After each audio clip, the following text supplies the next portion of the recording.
Hello everyone, welcome to the weekend market update. இன்னைக்கு date 28 March. Nifty close ஆன price பார்த்தீங்கன்னா 22,819. Bank Nifty பார்த்தீங்கன்னா 52,274. நம்ம 2 வாரமாக என்ன பேசிகிட்டு இருக்கோம் அப்படின்னா, இந்த இடத்துல வந்து நம்ம ப்ரைஸ் வந்து ஒரு ரேஞ்ச் பவுண்ட் மார்க்கெட்டாக மாறக்கு வாய்ப்பு அதிகம். அது மட்டும் இல்லாமல் பேட்டர்ன் வைஸ் என்ன மாறலாம் அப்படின்னா, ஒரு எக்ஸ்பேண்டட் ஃப்ளாட்டாக வரலாம், இல்லைன்னா ஒரு டயக்னல் ஃபார்மேஷன் வரலாம் அப்படின்ட்டு தான் நம்ம 2 வாரமாக பேசிகிட்டு இருக்கோம். ஸ்டில் அதே வியூ தான். ஏன்னா எந்த ஒரு பேட்டர்ன் சேஞ்சுமே மார்க்கெட்டில் பார்க்கல.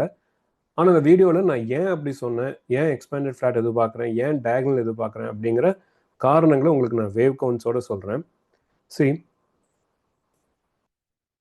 1 2 3 4 5. இங்கே 5 முடிஞ்சான்னு கேட்டிங்கன்னா முடியறதுக்கு வாய்ப்பு இருக்குது. ஏன்னா ப்ரைஸ் வைஸ் அந்த லெவல் பார்த்தீங்கன்னா ரீச் ஆயிடுச்சு. ஆக்சுவலாக மினிமம் ஒவ்வொரு வேக்குமே ஒரு மினிமம் எக்ஸ்பெக்டேஷன் இருக்கும். அது வந்து ரீச் ஆயிடுச்சு. பட் ஆனால் ஓவராலாக மார்க்கெட்டை பார்க்கும்போது இந்த கரெக்ஷன் முடியலங்கிறனால இந்த வேவ்ஸ் கொஞ்சம் எக்ஸ்டெண்ட் ஆகும் அப்படின்ட்டு என்னோட வியூ. ஸோ இப்போ இது வேவ் 4 முடிஞ்சிருந்துச்சுன்னா, ஓகேங்களா, இதுதான் என்னோட வியூ. வேவ் 4 இங்கே முடிஞ்சிருந்துச்சுன்னா ஸ்டில் மார்க்கெட் வந்து கரெக்ஷன்ஸ் முடியல அப்படிங்கிற ஒரு ஒப்பீனியன் இருக்கிறனால இந்த இடத்துல வந்து ஒரு எண்டிங் டயகனல் ஃபார்ம் ஆகலாம். புரியுதுங்களா? இந்த மாதிரி ஒரு எண்டிங் டயகனல் ஃபார்ம் ஆகிறதுக்கு வாய்ப்பு இருக்கு. இது ஒரு ஃபர்ஸ்ட் பாயிண்ட். இதனால எண்டிங் டயகனல் இருக்கு அப்படின்ட்டு நான் சொல்லிட்டு இருந்தேன். ஆனால் ஒருவேளை வேவ் 4 முடியலன்னா, இது ஆல்ரெடி ஒரு கீழே வந்திருக்கு. அந்த ஃபார்மேஷன் என்ன அப்படின்னு பார்த்தீங்கன்னா expanded flat A B C, அதுக்கப்புறம் வேவ் 4, அப்புறம் வேவ் 5. இதுதான் காரணம். நீங்கள் 2 வாரமாக நான் வந்து இந்த இடத்துல சொல்லிட்டு வந்தேன். இந்த இடத்துல வந்து ப்ரைஸ் வந்து ஒரு ரேஞ்ச் பவுண்ட் ஆகும், அதாவது வேகமான செல்லிங் ஸ்டாப் ஆகும் அப்படின்ட்டு. இப்போ பார்த்தீங்கன்னா மேலேயும் கீழே தான் ப்ரைஸ் போயிட்டு இருக்கு. இதுதான் சொன்னேன், ஒரு ரேஞ்ச் பவுண்ட், ஒரு சைட்வேஸ் மாதிரி ஒரு அக்ரஷன் ஸ்டாப் செல்லிங் வந்து ஸ்டாப் ஆகும் அப்படின்ட்டு சொன்னேன். ஸோ இதுதான் காரணங்கள். ஓகேங்களா? ஸோ இது எப்படி தெரிஞ்சுக்கலாம் அப்படின்னா, நான் போன வீடியோல உங்களுக்கு மார்க் பண்ணி காட்டியிருந்தேன். இந்த ட்ரெண்ட் லைன் போட்டு உங்களுக்கு மார்க் பண்ணியிருந்தேன். கரெக்டுங்களா? இந்த கிரீன் ட்ரெண்ட் லைன், இந்த ப்ரைஸ் இந்த ட்ரெண்ட் லைனை தாண்டினா மட்டும்தான் நீங்கள் 23,900 850 ஜோன்லாம் எடுத்துக்கணும் அப்படின்னு சொல்லியிருந்தேன். இப்போவும் அதே தான். ஸோ இப்போ இருக்கிற இடத்துலையே, அதாவது 22,800 ஜோன்லேயே ப்ரைஸ் சப்போர்ட் ஆகி மேலே போய் ப்ரீவியஸ் ஹையான இந்த ஜோனை தாண்டுச்சுன்னா, 23,460 470 ஜோன், இந்த ப்ரீவியஸ் ஹையை தாண்டுச்சுன்னா நீங்கள் இந்த எக்ஸ்பேண்டட் ஃப்ளாட் எடுத்துக்கலாம். ஓகேங்களா? அது வந்து 23,850லேருந்து 23 அந்த 950 ஜோனை உங்களுக்கு ரீச் பண்ண வாய்ப்பு இருக்கு. ஆனால் ப்ரைஸ் இங்கே உங்களுக்கு பவுன்ஸ் மேலே போகாமல் இன்னுமே கீழே போகுது அப்படின்னா, அப்போ இந்த எக்ஸ்பேண்டட் ஃப்ளாட்டை ரிமூவ் பண்ணிட்டு வேவ் 4 இங்கே ஒரு எண்டிங் டயகனல் ஃபார்ம் ஆகிறதுக்கு வாய்ப்பு அதிகம். ஏ பி சி டி இ. ஓகேங்களா? அப்படி வரும்போது நம்மளோட எக்ஸ்பெக்டேஷனான அந்த 22,300லேருந்து 2200 வர்றதுக்கு வாய்ப்பு இருக்குது. அப்படி வரும்போது இந்த பேட்டர்ன்ஸும் எப்படி வருது அப்படின்ட்டு பார்க்கணும். ஓகேங்களா? இதுதான் அப்ரோச் இப்போதைக்கு. ஒருவேளை ப்ரைஸ் வந்து இந்த இடத்துல பவுன்ஸ் ஆகாமல் வேகமாக நம்ம சொன்ன மார்க் லெவல்ஸ் எல்லாமே தாண்டி கீழே போகுதுன்னா, ஆல்ரெடி நமக்கு தெரியும் டீப்பர் கரெக்ஷன் பக்கத்துலேயே தான் இருக்குது லெவல்ஸ். ஓகேங்களா? அதே மறந்துட வேண்டாம். ஸோ இந்த லெவல்ஸ் நீங்கள் யோசிக்க ஆரம்பிச்சிடலாம். 21,700 to 21,300. இதுதான் இப்போதைக்கு உள்ள கான்செப்ட். ஸோ பிரைமரி வியூ நமக்கு வரணும் அப்படின்னா எண்டிங் டயகனலும் எக்ஸ்பேண்டட் ஃப்ளாட்டாக தான் ஃபார்ம் ஆகணும். எக்ஸ்பேண்டட் ஃப்ளாட் இந்த பிக்கு தாண்டினா தான் எக்ஸ்பேண்டட் ஃப்ளாட். இப்படி அது நாளைக்கு எப்படி ஓப்பன் ஆகுதுன்னு பார்த்துட்டு நம்ம முடிவு பண்ணலாம். லைக் இப்படி ஏபிசி அப்படின்ட்டு, இல்லை WXY 3-3 போகிற மாதிரி. அப்படி போகல, டிக்ளைன் வருதுன்னா இங்கே ஒரு டயகனல், இல்லைன்னா டயகனல்னா இங்கேயே கரெக்ஷன் முடியறதுக்கு வாய்ப்பு இருக்குது. அந்த 2200 22,300 வேகமாக கிராஸ் ஆகி போகுது அப்படின்னா டீப்பர் கரெக்ஷன். ஓகேங்களா? இதான் நான் போன வீடியோன்னு சொல்லிட்டு இருக்கேன். ரொம்ப வேகமாக நம்ம ரிவர்சல்ஸுக்கு ஐடென்டிஃபை பண்ண வேண்டாம். ஏன்னா கிளியரான ரிவர்சல் சிக்னல்ஸ் இன்னும் வரல. ஓகேங்களா? அதுதான் நான் போன வீடியோலையும் மென்ஷன் பண்ணியிருந்தேன். ஸோ இப்போவும் அதே தான். இதுதான் அப்ரோச். ஆனால் நான் எப்படி வேவ் கவுண்ட் படி எப்படி மார்க்கெட்டை அப்ரோச் பண்ணணுன்ட்டு இந்த வீடியோவில் நான் உங்களுக்கு ஷேர் பண்ணிட்டு இருக்கேன். சேம் வியூ இன் பேங்க் நிஃப்டி ஆல்சோ. இதுலேயும் அதே கணக்கு தான். உங்களுக்கு அந்த ட்ரெண்ட் லைன் மார்க் பண்ணிக்கங்க. இங்கேயும் அதே எக்ஸ்பேண்டட் ஃப்ளாட் இல்லைன்னா டயகனல் ஃபார்ம் ஆக வாய்ப்பு இருக்குது. ஸோ இந்த பேட்டர்ன், இந்த ப்ரைஸ் இங்கேயே பவுன்ஸ் ஆகி ப்ரீவியஸ் ஹையான 5400 தாண்டுச்சு அப்படின்னா நீங்கள் ஒரு எக்ஸ்பேண்டட் ஃப்ளாட் அப்படின்ட்டு எடுத்துக்கலாம். அப்போ அது வந்து 55,500 ப்ளஸ் வரலாம். ஆனால் ப்ரைஸ் இது கீழே போகுது அப்படின்னா இந்த எக்ஸ்பேண்டட் ஃப்ளாட்டை கான்செப்டை ரிமூவ் பண்ணிவிட்டு நீங்கள் இந்த டயகனல் ஃபார்மேஷனுக்கு வந்துடுங்க. ஓகேங்களா?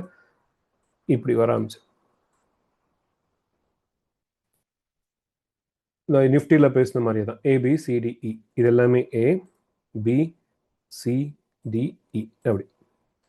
ஓகேங்களா? ஸோ அப்படின்னு பார்த்தாலும் நமக்கு 50,600 50,300 ஜோன் வந்து இம்பார்ட்டன்ட் ஒரு டேர்னிங் பாயிண்ட்டாக வரலாம். ஸோ இதுதான் வியூ. ஸோ எப்போ எக்ஸ்பேண்டட் ஃப்ளாட் எப்போ டயகனலாக நம்ம மாற்றிக்கணும் அப்படிங்கிறதையும் இந்த வீடியோவில் பார்த்தோம். நான் காரணத்தையும் சொல்லியிருக்கேன் எதனால நான் எக்ஸ்பேண்டட் ஃப்ளாட்டும் டயகனல் வரதும் அப்படின்ட்டு இந்த இடத்துல யோசித்தேன் அப்படிங்கிற ரீசனையும் இந்த வீடியோவில் மென்ஷன் பண்ணியிருக்கேன். இதுதான் நிஃப்டி பேங்க் நிஃப்டி வியூ.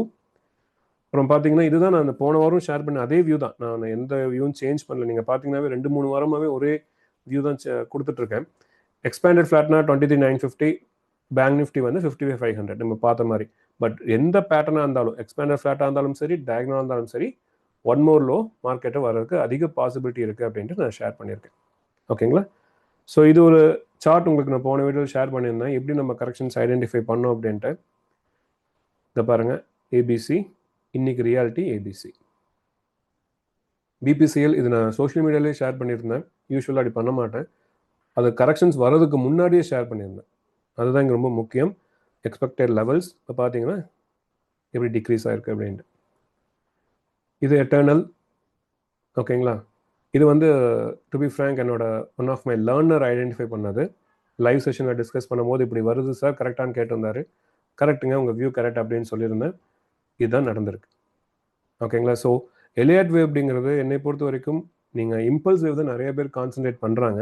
என்னை கேட்டால் நீங்கள் ஃபஸ்ட்டு படிக்க வேண்டியது கரெக்டிவ் பேட்டர்ன்ஸ் தான். ஏன்னா கரெக்டிவ் பேட்டர்ன்ஸுக்கு அப்புறம் தான் இம்பல்ஸ் வேவ் வரும். கரெக்டுங்களா? ஸோ அப்போ நம்ம இம்பல்ஸ் வேவ் ட்ரேட் பண்ணணும், நம்ம அதை கரெக்டாக கேஷ் பண்ணணும் அப்படின்னா கரெக்டிவ் வேவ்ஸ் தான் ஃபஸ்ட்டு கற்றுக்கணும். நான் நிறைய ரிலேட்டிவ் லேர்னர்ஸ் கிட்ட பார்க்குறது அவங்களோட இம்பார்ட்டன்ஸ் எல்லாமே வந்து 1 2 3 4 5லேயே இருக்குது. எந்த வேவ் பார்த்தாலும் 1 2 3 4 5 அப்படின்னு தான் மார்க் பண்ணுறாங்க. ஸோ அப்போ தான் பிரச்சனையே வருது. ஓகேங்களா? ஸோ என்னோட கோர்ஸில் என்னோட இம்பார்ட்டன்ஸே பார்த்தீங்கன்னா கரெக்டிவ் பேட்டர்ன்ஸ் தான். பட் இப்போ லைவ் கிளாஸ் போயிட்டுருக்கு. ஜஸ்ட் ஒரு 1 மந்த்தில் அந்த கோர்ஸ் லைவ் செஷன்ஸ் முடிஞ்சிடும். அது எல்லாமே ரெக்கார்டட் வெர்ஷனாக நான் கொடுப்பேன். ஸோ நீங்கள் உங்களுக்கு இன்ட்ரெஸ்ட் இருந்துச்சுன்னா ரெஜிஸ்டர் பண்ணி லேர்ன் பண்ணிக்கலாம். இதுதான் அதோட இந்த சார்ட்ஸ் எல்லாமே ரீசெண்ட் ஐடென்டிஃபிகேஷன்ஸ். ஓகேங்களா? ரொம்ப ரீசெண்டாக கண்டுபிடிச்ச கரெக்ஷன்ஸ். GRSC ரொம்ப இம்பார்ட்டன்ட் சார்ட். என்னோட வியூ படி டீப்பர் கரெக்ஷன் தான் வரணும். ஏன்னா பார்த்தீங்கன்னா வேவ் 5 முடிஞ்சதுன்னா நான் போட்டிருக்கேன். இதுதான் என்னோட primary count. By seeing this chart this is the assumption. 5 wave முடிஞ்சது. 5 வேவ் முடிஞ்சிச்சுன்னா ஒரு பெரிய ABC வரணும். இந்த லாங் டேர்ம் இந்த 5th வேவ் கூட மறுபடியும் 1 2 3ன்னு போகலாம். ஆனால் அது கன்ஃபர்மேஷன் இல்லாமல் ஐடென்டிஃபை பண்ண முடியாது. அதாங்க மென்ஷன் பண்ணியிருக்கேன். அப்படியே அது எக்ஸ்டென்ஷன் ஆனாலுமே மினிமமாகவே 2075 கீழே வரணும் அப்படின்ட்டு நான் மார்க் பண்ணியிருக்கேன். இது வந்து நான் எடுத்த ஸ்க்ரீன்ஷாட் அக்டோபரில், ஆனால் டிஸ்கஸ் பண்ண செப்டம்பர்லேயே. இந்த ஃபர்ஸ்ட் லீக்லேயே நம்ம ஐடென்டிஃபை பண்ணிட்டோம். ஓகேங்களா? So this is the minimum expectation. அதாவது 5th வேவ் எக்ஸ்டெண்ட் ஆகிற சூழ்நிலை இருந்தாங்க கூட இதுதான் மினிமம். பட் என்னோட ப்ரைமரி டீப்பர். இது எந்த வகையிலையும் நீங்கள் ரெக்கமெண்டேஷன் எடுத்துக்க வேணாம். என்னோட ஒப்பீனியன் மட்டும் நான் ஷேர் பண்ணுறேன். இது வந்து அனலைஸ் பண்ணது நடந்தது தான். எக்ஸாக்டாக 2075. இது எந்த சேஞ்சுமே இது வரைக்கும் இல்லை. இது எல்லாமே மினிமம் எக்ஸ்பெக்டேஷன் தான். ஓகேங்களா? ஸோ அடுத்த சார்ட் பார்த்தீங்கன்னா டவ் ஜோன்ஸ். இப்போ நீங்கள் செக் பண்ணி பார்த்தீங்கன்னா ஈவன் டவ் தியரி படி எடுத்தாங்க கூட எந்த ஒரு பேட்டர்னும் வரல. ப்ரைஸ் வந்து ப்ரீவியஸ் லோ கீழே கூட ஒரு டைம் கூட போகல. கரெக்டுங்களா? ஆனால் இப்படி போயிட்டு இருக்கும் போது ரிவர்சல் ஸ்டார்ட் ஆகிடும் அப்படின்ட்டு நான் ஷேர் பண்ணியிருந்தேன். First level second level mark பண்ணியிருந்தேன். இதுதான் இன்னையோட ரியாலிட்டி. அதே தான் நாஸ்டாக்லையும் நான் சொல்லியிருந்தேன். இந்த பேட்டர்னுக்கு ஈவன் போன வாரம் வீடியோ கூட நான் சொல்லியிருந்தேன் நினைக்கிறேன். இந்த பேட்டர்னுக்கு கரெக்ஷன் இன்னும் முடியல. அதனால தான் நிஃப்டி ஐடியுமே கரெக்ஷன் முடிஞ்சிருக்காது அப்படின்ட்டு நான் உங்களுக்கு நான் சொன்னேன். இது எல்லாமே கம்பைன் பண்ணி பார்க்கும்போது அந்த வியூ தான் எனக்கு வந்துச்சு. ஸோ மினிமம் எக்ஸ்பெக்டேஷன் லெவலே 23,850. அடுத்த லெவல் பார்த்தீங்கன்னா 23,000 22,950. இது இன்னைக்கோட லெவல், நேற்று எடுத்த ஸ்க்ரீன்ஷாட். ஸோ எனக்கு தெரிஞ்சு இந்த 22,900மே போயிடும். ஓகேங்களா? அந்த லெவல்ஸ் போனதுக்கப்புறம் தான் அந்த பேட்டர்ன்ஸே சேஞ்ச் ஆக ஆரம்பிக்கும். ஸோ இதுதான் எக்ஸ்பெக்டேஷன். அதாவது ஒரு பேட்டர்னை பார்த்த உடனே நம்ம அது எங்கே போகும், மினிமமாக எந்த பக்கம் போகும், இல்லை மேக்ஸிமம் எப்படி போகும், ஆனால் ஓவராலாக வியூ கண்டிப்பாக தெரிஞ்சிடும். பை பண்ணுமா இல்லை வேண்டாமான்னு கன்ஃபார்மாக தெரிஞ்சிடும். ஓகேங்களா? இதுதான் எலியட் வேவோட இன்டெப்த் நாலேஜ். இன்னும் நிறையா சார்ட்ஸ் காட்டுறேன். கோல்டு, பிட்காயின் எல்லாமே எப்படி முன்னாடி நம்ம ஐடென்டிஃபை பண்ணோம் அப்படிங்கிறது இந்த வீடியோவில் நான் காட்டுறேன். சரிங்களா? இதெல்லாம் ரீசெண்டாக ஐடென்டிஃபை பண்ண சில சாம்பிள்ஸ். ஸோ நவ் ஐடி வந்து ஆல்ரெடி சொன்னேன். இது இங்கிருந்து நம்ம கரெக்ஷன்ஸ் கண்டுபிடிச்சோம். 40,264 மினிமம் பவுன்ஸ் 28,500 சொல்லியிருந்தோம். இப்போ பவுன்ஸ் ஆகிட்டு இருக்கு. பட் இந்த பவுன்ஸுமே பார்த்தீங்கன்னா இன்னொரு லோ வந்தால் தான் அந்த ஒரு கம்ப்ளீஷன் வரும்னு நினைக்கிறேன். இதனால தான் சொன்னேன் அனதர் லோ வந்து மார்க்கெட்ஸில் இருக்குது அப்படின்ட்டு. அது மேபி பெரிய இம்பல்ஸாக வருதா இல்லை ஸ்லோவாக எண்டிங் டைமில் மாதிரி ஃபார்ம் ஆகுதான்னு நம்ம பொறுத்திருந்து தான் பார்க்கணும். பட் என்னை பொறுத்த வரைக்கும் இன்னொரு லோ வந்துச்சுன்னா இட் வில் பி குட். வந்துச்சுன்னா நல்ல ஒரு கரெக்ஷன்ஸ் முடியுதுன்னு கூட நம்ம எடுத்துக்கலாம். அது எப்படி ஃபார்ம் ஆகுதுன்ட்டு பார்க்கணும். ஸோ ஒரு பவுன்ஸ் வந்துட்டு இருக்கு, மேபி நான் ஒரு பவுன்ஸ் மேலே போயிட்டு கீழே வருதா இல்லை இங்கேருந்தே டயகனல் ஃபார்ம் ஆகுதுன்னு எல்லாமே பொறுத்து தான் பார்க்கணும். ஸோ ஒன் மோர் லோ வரதுக்கு வாய்ப்பு இருக்குது ஐடியில். ஸ்மால் கேப்பில் பார்த்தீங்கன்னா அதுதான் ரொம்ப முக்கியமான இடத்துல இருக்குது. ஈவன் சொல்ல போனால் அது ரொம்ப critical zone small gap broader மார்க்கெட்ஸில். இதை விட்டுருச்சு அப்படின்னா ஐ மீன் பேட்டர்ன்ஸ் முக்கியம். ஸோ இந்த பாயிண்ட் கீழே எல்லாம் போகாமக்க வாய்ப்பு இருக்குது. நம்ம போன வீடியோ சொல்லியிருந்தேன் எவ்வளோ தூரம் போகலாம் அப்படி போச்சுன்னா அப்படின்னு. ஒருவேளை பிரைமரி வியூ நம்மளோட நிஃப்டி எல்லாமே இங்கேயே கரெக்ஷன்ஸ் முடியுது அப்படின்னா ஸ்மால் கேப் தான் ஃபர்ஸ்ட் இண்டெக்ஸாக இருக்கும். அதாவது லைக் ஒரு இன்டர் மார்க்கெட் டைவர்ஜென்ஸ்னு சொல்லுவாங்க இல்லைங்களா, அது தெரிகிற ஃபர்ஸ்ட் இண்டெக்ஸ் வந்து ஸ்மால் கேப்பாக தான் இருக்க வாய்ப்பு அதிகம் பிரைமரி வியூவாக இருந்தால். ஸோ லெட் சி, இதுதான் இந்த வாரத்துக்கு உண்டான ஈக்விட்டிக்கு உண்டான அனாலிசிஸ். நெக்ஸ்ட் கமோடிட்டிஸ் பார்த்தீங்கன்னா க்ரூட் ஆயில் சார்ட்டும் கூட காட்டுறேன். இது வந்து நான் 2025 மார்ச்சில் ஷேர் பண்ணது. ஸோ ரிலேட்டிவ் தெரிஞ்சவங்களுக்கு ஜட்டோட மீனிங் தெரியும். ஸோ அதாவது இங்கேருந்து பெரிய ரிவர்சல் வரப்போகுதுன்னு அர்த்தம். ஈவன் ரீசெண்டாக கூட இதை நான் ஷேர் பண்ணியிருந்தேன் ஃபெப்ரவரியில். டைரெக்டாக பிரேக் அவுட் ஆகுதா இல்லை ஒரு புல் பேக் கொடுத்துட்டு பிரேக் அவுட் ஆகுதா. ஸோ வியூ வந்து ப்ரைஸ் மேலே தான் போகணும் அப்படின்ட்டு ட்ரிகரிங் பாயிண்ட்டாக மிடில் ஈஸ்டில் நடந்த பிரச்சனை வந்து க்ரூட் ஆயிலுக்கு ட்ரிகராக அமைஞ்சிருச்சு. பட் ஆனால் பேட்டர்ன் படி ப்ரைஸ் மேலே போகணும் அப்படிங்கிறது தான் வியூ. ஸோ ஓவராலாக ஹையர் டைம் ஃப்ரேமில் வந்து க்ரூட் வந்து புல்லி ஸ்ட்ரக்சர் தான். ஓகேங்களா. ஸோ எனக்கு தெரிஞ்சு ப்ரீவியஸ் ஹையே மேலே போகிறதுக்கு வாய்ப்பு அதிகம், 130+ போகிறத வாய்ப்பு அதிகம். பட் ஆனால் டெக்னிக்கலி அடுத்தடுத்த நாட்களில் என்ன ஆகலாம் அப்படின்னா மேபி டைம் வைஸ் கரெக்ஷன் வரலாம். ப்ரைஸ் வைஸ் கரெக்ஷன் வந்துருச்சு, maybe time wise correction one more time ஒரு புல் பேக் கொடுத்துட்டு அதுக்கப்புறமா மேலே போகிறதுக்கு வாய்ப்பு இருக்குது. ஸோ இதுதான் நம்ம பார்க்கணும். ஏன்னா இது எகெனிஸ்ட் ட்ரெண்ட் அப்படிங்கிறனால கொஞ்சம் பொறுமையாக தான் நம்ம பார்க்கணும். இன்னும் 4 hourly சார்ட்டில் பார்த்தா கூட ஸோ ஃபஸ்ட்டு ரெசிஸ்டன்ஸ் என்னன்னு பார்த்தீங்கன்னா இந்த 101.6 இந்த ப்ரீவியஸ் ஹை அங்கிருந்தே ரிஜெக்ட் ஆகலாம். பட் என்ன கேட்டால் இன்னொரு ஹை கூட போகிற வாய்ப்பு இருக்குது. அதாவது 103லேருந்து 104 போக வாய்ப்பு இருக்குது. எப்படின்னா இப்படி வந்துச்சுன்னா எஸ் பாசிபிலிட்டி இருக்குது, அதுக்கப்புறம் கூட டிக்ளைன் ஆகலாம். பட் ஆனால் ஓவரால் பெரிய ட்ரெண்ட் வந்து புல்லிஷ் அப்படிங்கிறனால ப்ரைஸ் வந்து இந்த டிக்ளைனே வராமல் இதை தாண்டுது அப்படின்னா நீங்கள் அப்போ வந்து 109 கூட எதிர்பார்க்கலாம் இப்படி. ஓகேங்களா. பட் ப்ரைமரி எக்ஸ்பெக்டேஷன் வந்து ஃபஸ்ட்டு 103, 104 என்ன பண்ணுது அப்படின்ட்டு பார்த்துட்டு தான் முடிவு பண்ணணும். ஓகேங்களா. ஸோ ஓவராலாக ஒரு சைட்வைஸ் பேட்டர்ன் டெவலப் ஆகிட்டும் கூட மறுபடியும் மேலே போகிறதுக்கு வாய்ப்பு அதிகம் க்ரூட் ஆயிலில். ஓகேங்களா. டைம் வைஸ் கரெக்ஷன் தான் நம்ம இப்போ எதிர்பார்க்கணும். மேபி இது ஏ, இதெல்லாம் பி, இதெல்லாம் சி மாதிரி வரக்கு வாய்ப்பு இருக்குது. அதுக்கப்புறம் மறுபடியும் மேலே போகும். ஸோ அதுக்கு இந்த ஜோன்ஸ் தான் டிசைட் பண்ணணும்னு நினைக்கிறேன். நேச்சுரல் கேஸ் பார்த்தீங்கன்னா ஒரு எண்டிங் டயகனல் வந்துச்சு, அதுக்கப்புறம் சின்ன டார்கெட் நம்ம மென்ஷன் பண்ணியிருந்தோம். இந்த ஜோனை தாண்டும் போது இன்னும் பெரிய லெவல்ஸ் எதிர்பார்த்தோம். பட் அதுக்கு முன்னாடி டிக்ளைன் ஆயிருக்கு. பட் இப்போ பார்த்தீங்கன்னா இந்த ப்ரீவியஸ் ஹையான 3.24 ஜோன் அதை தாண்டிடுச்சு அப்படின்னா நம்ம 3.56 to 3.6 வந்து எதிர்பார்க்கலாம். அதை தாண்டும் போது நம்ம இன்னுமே மோர் ஹையர் பாயிண்ட்ஸ் எதிர்பார்க்கலாம். So step by step first வந்து 3.2423 அந்த ஜோனை தாண்டும் பொழுது 3.56 to 3.6. கோல்டன் சில்வர், இதுதான் நான் சொல்ல வந்தேன். கோல்டன் சில்வர் ப்ரைஸ் வந்து ரொம்ப வேகமாக மேலே போயிட்டு இருக்கும் போது நான் ஜனவரி மாதம் நம்ம சேனல் தமிழில் ஒன்று ஷேர் பண்ணியிருந்தேன். கோல்டன் சில்வர் வந்து 2026 என்ன நடக்க வாய்ப்பு இருக்குது அப்படின்ட்டு. அதில் இதுதான் பேசியிருந்தேன். ஒரு டிக்ளைன் வரும். அந்த டிக்ளைன் பார்த்தீங்கன்னா 4250லேருந்து 3750க்கு வரலாம் அப்படின்ட்டு. இப்போ நீங்கள் பார்த்தீங்கன்னா அந்த ரெண்டுக்கும் நடுவில் இருக்கிற ஜோனில் தான் வந்து ப்ரைஸ் கீழே வந்திருக்கு. ஓகேங்களா. லோ பார்த்தீங்கன்னா நம்ம சொன்ன லெவலுக்கு நடுவில் தான் இருக்குது. இருங்க ஜூம் பண்ணி வேணால் காட்டுறேன். ஓகேங்களா. இருங்க சார்ட் இல்லை தெரியும். 4250லேருந்து 3750 ஜோனுக்குள்ளே தான் வந்திருக்கு. ஸோ அதுக்கப்புறம் இது எல்லாமே இன்டர்னல் வேவ்ஸ்ன்னு நினைக்கிறேன். பட் ஒன்ஸ் இந்த கரெக்ஷன் முடிஞ்சதுக்கப்புறம் ப்ரைஸ் வந்து 6100க்கு போகிறதுக்கு தான் வாய்ப்பு அதிகம். அதுதான் primary view. Higher time frame structure வந்து புல்லிஷாக தான் இருக்குது. ஸோ இன்டர்னல் வேவ்ஸ் பார்த்தோம் அப்படின்னா இன்னொரு லோ வர்றதுக்கு வாய்ப்பு இருக்குது. ஓகேங்களா. லைக் இது எப்படி நான் கவுண்ட் எப்படி பண்ணலாம் அப்படின்னா இது எல்லாமே வந்து ஒரு ஏபிசி, ஏ பி சி. ஓகேங்களா. இந்த ரெட் கலர் பாயிண்ட் தான் 3750. ஸோ 4250 to 3750 நம்மளோட எக்ஸ்பெக்டேஷன் இங்கே ப்ரைஸ் மூவ் ஆகிட்டு இருக்கும் போது இப்போ அங்கே தான் இருக்குது. இப்போ இன்டர்னல் வேவ் செக் பண்ணுறோம் கரெக்ஷன் முடியுதா இல்லையான்னு பார்க்குறக்கு. அதில் பார்த்தீங்கன்னா இன்னும் ஒரு வேவ் பெண்டிங் இருக்க மாதிரி இருக்குது. ஸோ அந்த ஒரு வேவ் எங்கே வரலாம் அப்படின்னா 4075லேருந்து 3950 ஜோனுக்கு வரலாம். ஸோ இந்த ஜோனை விடும் போது தான் நீங்கள் 3750 எதிர்பார்க்கலாம்.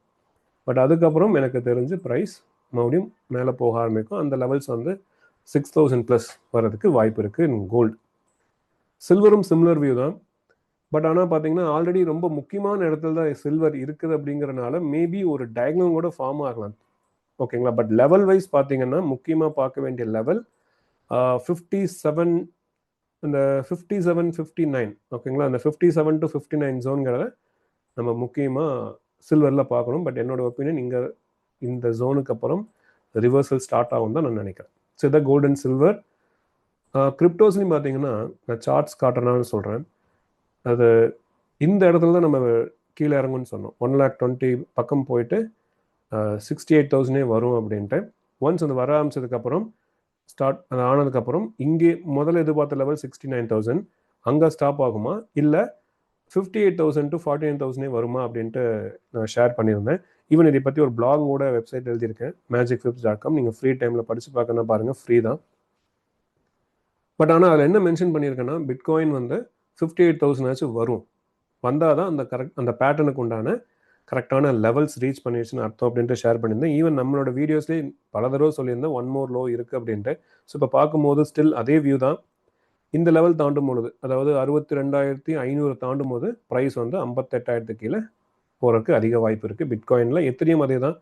நீங்கள் ஆல்ரெடி பார்த்துட்டு இருந்தீங்கன்னா இதோட லெவல்ஸ் ரொம்ப எவ்வளோ முக்கியம் அப்படின்ட்டு உங்களுக்கு தெரியும்.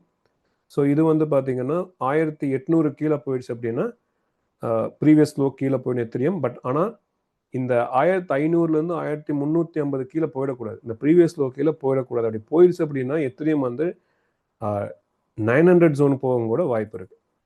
ஓகேங்களா? ஸோ அது ஆல்ரெடி நான் நிறைய டைம் எக்ஸ்பிளைன் பண்ணியிருக்கேன். ஸோ இந்த ஜோன் ரொம்ப முக்கியம்.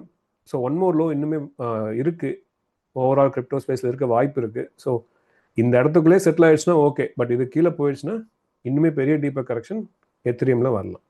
ஸோ இதுதான் இந்த வாரத்துக்கு உண்டான வியூ. உங்களுக்கு எலியாட்வே பற்றி டீட்டெயிலாக இந்த மாதிரி ரொம்ப ப்ராக்டிக்கலாக டிப்ஸோட தெரிஞ்சுக்கணும் அப்படின்னா என் சேனல் சப்ஸ்கிரைப் பண்ணுங்கள். இந்த லெவல்ஸ் ஒப்பீனியன்ஸ் எல்லாமே வந்து என்னோட லேர்னர்ஸ்க்காக நான் ஷேர் பண்ணுறது, அவங்களுக்கு ஒரு எக்ஸ்பீரியன்ஸ்க்காக ஷேர் பண்ணுறதை தவிர எந்த வகையிலும் நான் பைசல் ரெக்கமெண்டேஷன் தரல. நீங்களும் டைரெக்டாகவோ இன்டைரக்டாகவோ எந்த வகையிலும் நான் பைசல் ரெக்கமெண்டேஷனை எடுத்துக்க வேண்டாம். நான் எந்த சார்ட்லையுமே பை செல் டார்கெட் அப்படின்ட்டு எதையுமே நான் மென்ஷன் பண்ணுறது இல்லை. ஒரு அனாலிசிஸ், அதுக்கப்புறம் ஒரு எலியாட்வேவோட கான்டெக்ஸ்ட், அது எப்படி யூஸ் பண்ணலாம் மார்க்கெட்டில் அப்படின்ட்டு சொல்கிறதுக்காக மட்டும்தான் இந்த வீடியோஸ். ஓகேங்களா? So thanks for understanding. So பார்த்து ட்ரேட் பண்ணுங்கள். மீண்டும் உங்களை மிட் வீக் மார்க்கெட் அப்டேட்டில் மீட் பண்ணுறேன். Take care.